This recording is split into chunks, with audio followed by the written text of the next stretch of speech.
अस्सलाम वालेकुम my dear students, welcome to channel study Ram academy. I hope that कि आप खैर खैरियत से होंगे।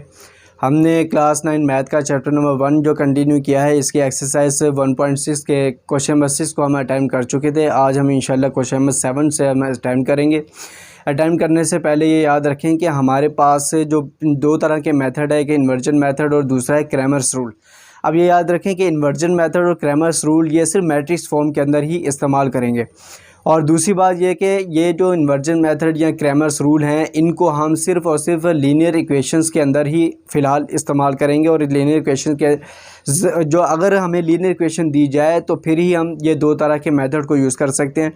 और इसके अलावा भी हमारे पास मेथड है, लेकिन यहाँ पे हमें दो तरह के मेथड दिए गए हैं। दो तरह के मेथड के ज़रिए से ही ये सवाल हल किया जाएगा। लेकिन एक बात याद रखें कि लीनियर इक्वेशंस की सबसे पहले हमें पहचान होना बहुत ज़्यादा ज़रूरी है। और लीनियर इक्वेशंस की पहचान क्या है कि मैक्सिमम जो पावर ऑफ वेरिएबल, यानी कि मैक्सिमम जो पावर वेरिएबल की वो हमेशा 1 होना ज़रूरी है। अगर 1 के अलावा है तो फिर हम उस सवाल को मज़ीद हल नहीं कर सकते। तो फ़िलहाल अब इस सवाल को हम क्वेश्चन नंबर 7 है, इसको हम आगे हल करते हैं।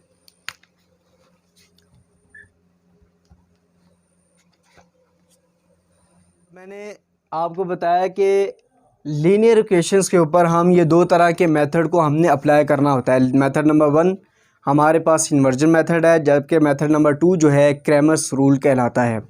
अब यहाँ पे आप देखें कि ये आपके सामने दो तरह की इक्वेशंस हैं और आपने एक एक्स और एक वाई की वैल्यू निकालना होती है। यहाँ पर एक्स की मैक्सिमम जो पावर 1 है, यहाँ पे भी एक्स की मैक्सिमम पावर 1, यहाँ पे 1 और यहाँ पे 1 वाई की वेरिएबल जो पावर है 1 कहला रही है। तो इसे हम कहते हैं कि एक लीनियर इक्वेशन मौजूद है। तो फ़िलहाल अब हम यहाँ पर इस सॉल्यूशन को मज़ीद आगे लेके चलते हैं। सबसे पहले we have to convert into matrix form। आपने इस इक्वेशंस को सबसे पहले कन्वर्ट करना होता है मैट्रिक्स फॉर्म के अंदर, जो कि हमारे पास स्टेप नंबर 1 है कि आपने इस तरह के ब्रैकेट बना लेने हैं। ठीक है, जिस तरीके से मैं बना रहा हूँ ये हमेशा इसी तरीके से ब्रैकेट बनेंगे, कोई भी अगर आपको इक्वेशन दी जाए। लेकिन यहाँ पे ये याद रखें कि आपने जो मैट्रिक्स नंबर 1, ये जो मैट्रिक्स है स्क्वायर मैट्रिक्स, इसके अंदर इनके तमाम जो वेरिएबल हैं उसके कोफिशिएंट को पुट करना होता है। और ये स्क्वायर मैट्रिक्स वेरिएबल के ऊपर डिपेंड करता है। ये याद रखें, जैसा कि यहाँ पे एक वेरिएबल है, यहाँ दो वेरिएबल यहाँ पर यूज़ हो रहे हैं, तो इसका मतलब है कि 2/2 का ऑर्डर यहाँ पे बनेगा मैट्रिक्स का। इस मैट्रिक्स की बात हो रही है ये वाले। अगर यहाँ पर तीसरा अगर वेरिएबल आया था तो ये याद रखें कि 3 वेरिएबल होने की वजह से यहाँ पर आपने 3/3 का ऑर्डर लिखना होता है। तो ये याद रखें, अगर 3 वेरिएबल हैं तो 3 इक्वेशन होंगी, 4 वेरिएबल हैं तो 4 इक्वेशन दी जाएंगी। इक्वेशंस भी उस हिसाब से इंक्रीज़ हो जाती हैं। अब इसके बाद हमारे पास क्या है कि 2 पहले है, आपने बाद में -2 है, उसके बाद -5, यहाँ पे -2। अब यहाँ पर चूँकि एक ही लाइन में दो वेरिएबल x हैं, जो कि आपने पहले x होने की वजह से ऊपर पहले x को लिखना है। अब इसके बाद आपने क्या करना है कि ये यहाँ पर वेरिएबल y है तो यहाँ पे आप y लिखेंगे। नेक्स्ट हमारे पास स्टेप क्या है कि आपने 4 ऊपर -10 नीचे लिखना होता है। अब आपने यहाँ पे लिखना है एज हेयर ए का मैट्रिक्स हमारे पास यहाँ पर क्या निकलता है 2 -2 -5 -2, और x का मैट्रिक्स हमारे पास x y, और इसी तरीके से b का जो मैट्रिक्स हम सपोज़ करते हैं वो 4 है -10 है। ये आपने देखा a x p का मैट्रिक्स हमारे पास मौजूद है। अब इसके बाद आपने क्या करना है, now for x equal to a inverse into b, ये हमारे पास फार्मूला है। यही हमारे पास जो फार्मूला इन्वर्जन मेथड। तो अब इसके बाद हमने क्या करना है कि x की वैल्यू इस फार्मूले के ज़रिए से, जो कि इन्वर्जन मेथड है, इस इन्वर्जन मेथड के ज़रिए से हम हल करते हैं। नाउ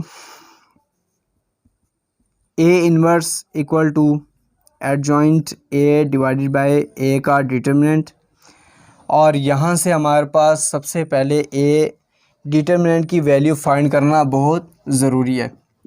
अब देखें ए डिटर्मिनेंट की वैल्यू ही हमें बताती है कि इस सवाल को हम आगे मज़ीद हल करेंगे या नहीं। ये हमारे पास ए का मैट्रिक्स है, इसको आपने डिटर्मिनेंट की फॉर्म में लिखना है, जैसा कि आप यहाँ पे देख रहे हैं मोड, और अंदर वाली value same as it is लिखी जाएगी। यहाँ से -5 और ये -2 ऐसे लिखेंगे। तो ये हमारे पास डिटर्मिनेंट की वैल्यू यानी कि मोड की फॉर्म में आपने पहले लिखा। अब आपने इसकी डिटर्मिनेंट वैल्यू फाइंड करनी है, यानी कि 2 को मल्टीप्लाई किया जाएगा माइनस इस वैल्यू को इस वैल्यू के साथ मल्टीप्लाई करना होता है। ये हमेशा रूल याद रखना है। नेक्स्ट हमारे पास स्टेप क्या है कि आपने फॉर्मूले का माइनस लिखना है और -2 को मल्टीप्लाई किया जाएगा -5 के साथ। यहाँ से माइनस प्लस माइनस और 2 2 ज़ा 4, minus plus minus minus plus plus minus minus 2 5 ज़ा 10, और इस तरीके से हमारे पास यहाँ से वैल्यू निकलती है -14, जो कि ए डिटर्मिनेंट की वैल्यू फाइंड हो चुकी है। अब यहाँ पे आप देखें कि -14 जो है ये -14 नॉन ज़ीरो वैल्यू है, ज़ीरो के अलावा है, इसलिए आप इस सवाल को मज़ीद हल करेंगे। और यहाँ पर पहुँचने के बाद हम ए एडजॉइंट ए की वैल्यू फाइंड करते हैं। क्या मतलब कि ये जो हमारे पास मैट्रिक्स है इसमें ये जो डायगोनल की वैल्यू 2 -2 है, इसकी साइड को आपने चेंज करना है। -2 इधर चले जाएगा, ये वाला 2 इधर आ जाएगा, और जबकि यहाँ से -2 -5 इनकी साइन चेंज होगी, माइनस में है तो प्लस, प्लस में है तो माइनस में आप चेंज कर देंगे। तो ये इस तरीके से एडजॉइंट ए की वैल्यू फाइंड हो चुकी है। नाउ आपने ए इन्वर्स की वैल्यू पुट कर देनी है, और यहाँ से हमारे पास एडजॉइंट ए की वैल्यू -2 2 5 2, और डिवाइड करेंगे ए का डिटर्मिनेंट जो कि -14 है, और इसके बाद हमारे पास जो इसका बनता है वो ये है कि -14 को आपने हर टर्म्स के साथ डिवाइड करना होता है। -2 को डिवाइड किया जाएगा -14 के साथ, सिमिलरली 2 को डिवाइड करेंगे -14 के साथ, फिर -14 को 5 के साथ, फिर 2 को -14 हर टर्म्स के साथ। क्या करना है, 2 1 ज़ा 2, 2 7 ज़ा 14, 2 1 ज़ा 2, 2 7 ज़ा 14, 2 1 ज़ा 2, 2 7 ज़ा 14 वैल्यू आ चुकी है। और इस तरीके से हमारे पास ए का जो डिटर्मिनेंट है ये ऊपर माइनस और नीचे माइनस आपस में कैंसिल होते हैं यहाँ से। तो यहाँ से हमारे पास 1/7, यहाँ चूँकि ऊपर प्लस है नीचे माइनस है, इसलिए यहाँ पर -1/7, और यहाँ से 5/-14, और यहाँ से हमारे पास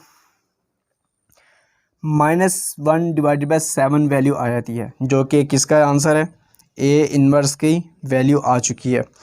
अब यहाँ से आप देखें कि ए इन्वर्स हमें फाइंड हो चुका और बी की वैल्यू हमारे पास ये मौजूद है, और दोनों को वैल्यू को पुट करेंगे तो मज़ीद सवाल आगे हल किया जा सकता है।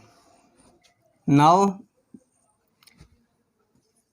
फॉर x = दिस, अब हमने यहाँ पर x की वैल्यू को फाइंड करना है, जैसा कि ये इसका फॉर्मूला है। ए इन्वर्स चूँकि पहले वैल्यू है, इसलिए आपने ए इन्वर्स की वैल्यू को भी पहले लिखना होता है। जैसा कि यहाँ पे आप देख सकते हैं 1/7 -1/7 -5/14, ये माइनस चाहे ऊपर लिखें आप चाहे नीचे लिखें, इससे कोई वैल्यू को फ़र्क नहीं पड़ता, इसलिए आप यहाँ पर आ रहे हैं -1/7। ठीक,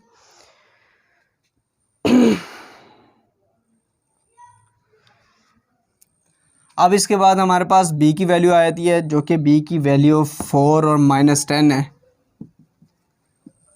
लिखने के बाद हम अच्छी तरीके से जानते हैं कि इनके ऑर्डर चूँकि सेम है, इसलिए आपस में मल्टीप्लाई हो सकते हैं। यानी कि 1/7 को 4 के साथ मल्टीप्लाई किया जाए, प्लस -1/7 को -10 के साथ। इसी तरीके से -5/14 को मल्टीप्लाई किया जाएगा इस 4 के साथ, और फिर दरमियान में प्लस लिखने के बाद -1/7 को -10 के साथ मल्टीप्लाई करना होता है, और यहाँ से हमारे पास वैल्यू निकल आती है 4 वन ज़ा 4 divide by 7 minus plus minus minus plus value आएगी 10 डिवाइड बाई 7।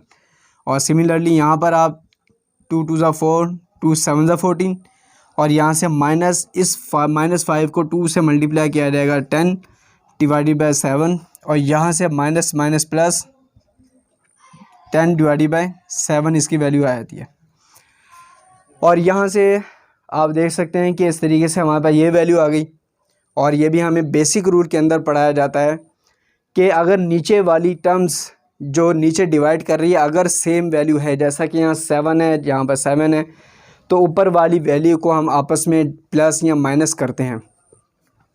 तो यहाँ से आप देख लें, ये नीचे चूँकि सेम है आपने एक दफ़ा लिखना है और ऊपर आपने इनको प्लस करना होता है। ये आपस में कैंसिल होकर 0 वैल्यू आ जाएगी।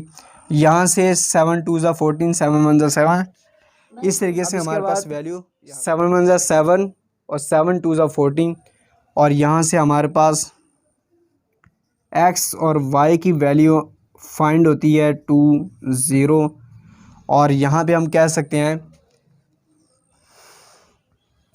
x equal to 2 y equal to 0। तो ये हमारे पास x और y की वैल्यू फाइंड हो चुकी है। ये थी एक लीनियर इक्वेशन और लीनियर इक्वेशंस के ज़रिए से x और y की वैल्यू फाइंड कर चुके हैं और मेथड हमने यूज़ किया इन्वर्जन मेथड। तो इस तरीके से हम इन सवालों को अगर बार बार प्रैक्टिस करेंगे तो तभी ये सवाल बआसानी से हल हो सकते हैं। इजाज़त दें। अस्सलाम वालेकुम।